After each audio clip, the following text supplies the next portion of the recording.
నేడు ఈ కార్యక్రమం అయిపోయిన వెంటనే నేరుగా బటన్ నొక్కి ఆ పిల్లల ఆ తల్లుల వీరిద్దరి జాయింట్ అకౌంట్కు ఏకంగా 708 కోట్ల రూపాయలు నేరుగా పంపించడం జరుగుతుంది.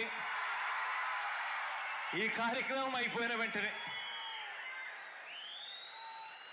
ఈ 708 కోట్ల రూపాయలతో కలుపుకొని ఈ 57 నెలల కాలంలోనే అక్షరాల మీ అన్న ప్రభుత్వం చెల్లించిన ఈ పూర్తి ఫీజుల మొత్తాన్నే తీసుకుంటే ఏకంగా 29,66,000 మంది పిల్లలకు మంచి జరిగిస్తూ ఇప్పటిదాకా జగనన్న విద్యా దీవెన అనే ఈ ఒక్క కార్యక్రమం ద్వారానే 12,609 కోట్ల రూపాయలు నా అక్క చెల్లెమ్మల కుటుంబాల ఖాతాల్లోకి నేరుగా జమ చేయడం జరిగింది.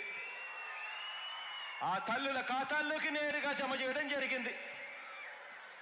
ఇక విద్యార్థులందరికీ ప్రతి విద్యా సంవత్సరం అంటే జూలై నుంచి జూన్ దాకా ఉండే ప్రతి విద్యా సంవత్సరంలో ఆ ప్రతి విద్యా సంవత్సరం మొదట్లోనూ ఆ ప్రతి విద్యా సంవత్సరం చివరిలోనూ ప్రతి ఏప్రిల్లోనూ ఒక వాయిదా మనం ఇస్తూ వస్తున్న జగనన్న వసతి దీవెన ద్వారా భోజన వసతి ఖర్చుల కోసం చెల్లించిన మొత్తం మరో 4,275 కోట్ల రూపాయలు.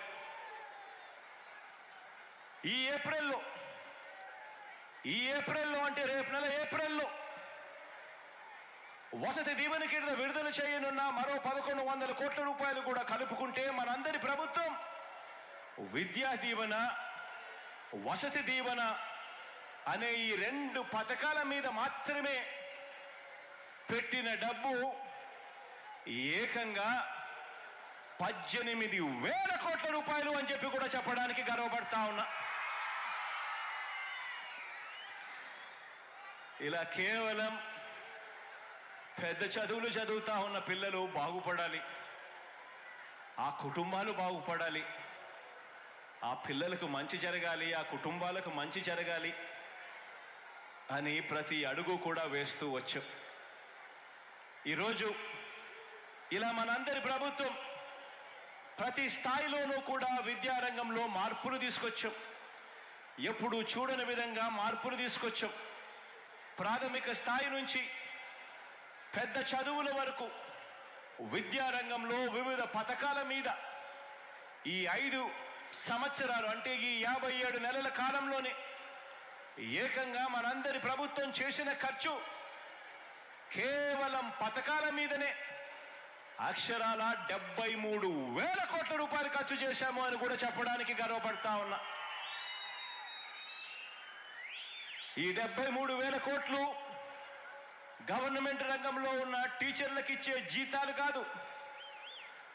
ఈ జీతాలు భత్యాలు కాక కేవలం పిల్లల చదువులు బాగుపడాలి అని కేవలం పథకాల మీద మాత్రమే ఖర్చు చేసిన సొమ్ము ఈ 57 నెలల కాలంలో అక్షరాల 73,000 కోట్ల రూపాయలని చెప్పడానికి గర్వపడతా ఉన్నా. ఇది పేద మధ్యతరగతి కుటుంబాల మెరుగైన జీవితాల కోసం మనం చేసిన హ్యూమన్ క్యాపిటల్ ఇన్వెస్ట్మెంట్. ఇది పిల్లలు బాగుండాలి, భావితరాలు బాగుండాలి, పేదరికం నుంచి భవిష్యత్తులో వాళ్ళు బయటికి రావాలి అని అంటే ఇదొక్కటే అస్త్రం అని చెప్పి నమ్మి గట్టిగా పిల్లల మీద ఇన్వెస్ట్ చేస్తా ఉన్నాం.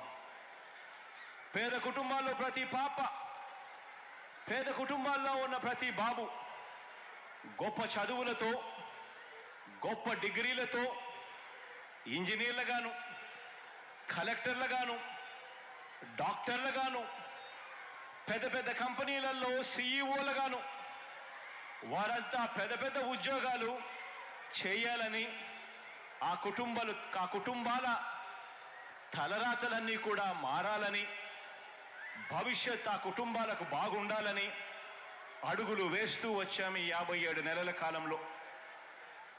ఇక్కడున్న ప్రతి తల్లిదండ్రుల్ని కూడా నేను, ప్రతి పాపను, ప్రతి బాబును ప్రతి తల్లిదండ్రిని, ఈ కార్యక్రమం టీవీ ద్వారా చూస్తా ఉన్న ప్రతి తల్లిదండ్రిని, వాళ్ళందరినీ కూడా గమనించమని అడుగుతా ఉన్నా.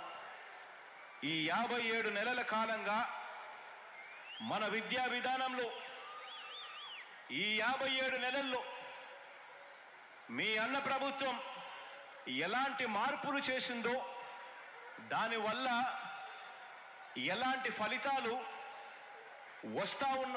ఎలాంటి ఫలితాలు రాబోతున్నాయో అన్నది ఒకసారి అందరూ కూడా గమనించమని చెప్పి నేను కోరుతా ఉన్నా. మీ పిల్లల వయసు ఈరోజు 3 సంవత్సరాలు కావచ్చు, 3 సంవత్సరాల నుంచి 23 సంవత్సరాల లోపు ఎంతైనా కావచ్చు. వీరంతా కూడా శతమానం భవతి అన్న విధంగా కనీసం మరో 100 సంవత్సరాలు వీరందరూ కూడా నెక్స్ట్ జీవించాల్సిన జనరేషన్లో ఉన్నవాళ్ళు. మరి ఇలాంటి జనరేషన్ ఏ విషయంలో అయినా కూడా వీళ్ళందరూ కూడా పోటీ పడేది ఎవరితో అన్నది ప్రతి ఒక్కరం కూడా ఆలోచన చేయాలి. ఈ రోజున్న ఈ జనరేషన్ పోటీ పడేది రాబోయే రోజుల్లో ఈ గ్రామం ఆ గ్రామం కాదు, ఈ రాష్ట్రం ఆ రాష్ట్రం కాదు, మన పిల్లలు దేశంతో కాదు పోటీ పడేది, రేపొద్దున వీళ్ళు పోటీ పడేది ప్రపంచంతో పోటీ పడతారు అన్నది మనం అందరం కూడా జ్ఞాపకంలో పెట్టుకోవాలి. ఎందుకంటే అందరం కూడా ఆలోచన చేయాలి. గత 30 సంవత్సరాలు మనం తీసుకుంటే, గత 30 సంవత్సరాల ముందు కిందటికి ఇప్పటికీ గమనిస్తే వస్తువులైనా సేవలైనా టెక్నాలజీ అయినా కూడా ఇవన్నీ కూడా గత 30 సంవత్సరాలలో ఎంతగా మారిపోయాయో, ఎంతగా మారుతూ వస్తూ ఉన్నాయో ఇవన్నీ కూడా మనమంతా కూడా చూస్తూ ఉన్నాం. తల్లిదండ్రులు, పిల్లలు కూడా ఇవన్నీ కూడా ప్రతి ఒక్కరూ కూడా గమనించాల్సిన అవసరం. ఈరోజు కావాల్సింది కేవలం అక్షరాలు నేర్చుకోవటం మాత్రమే అనుకునే చదువులు కాదు. ఈరోజు కేవలం ఏదో ఒక డిగ్రీ తీసుకుంటే పర్వాలేదు అని అనుకునే చదువులు కాదు. ఈరోజు కావాల్సిందే చదువులు, క్వాలిటీ చదువులు. ఈరోజు కావాల్సిన చదువులు ఇవాళ తరం రేపు భవిష్యత్తులో పోటీ ప్రపంచంలో నిలబడి గెలవగలిగే క్వాలిటీ చదువులు ఈరోజు మన పిల్లలకు అవసరం. ఈ నిజం, ఈ అవసరం తెలుసుకున్నా కాబట్టి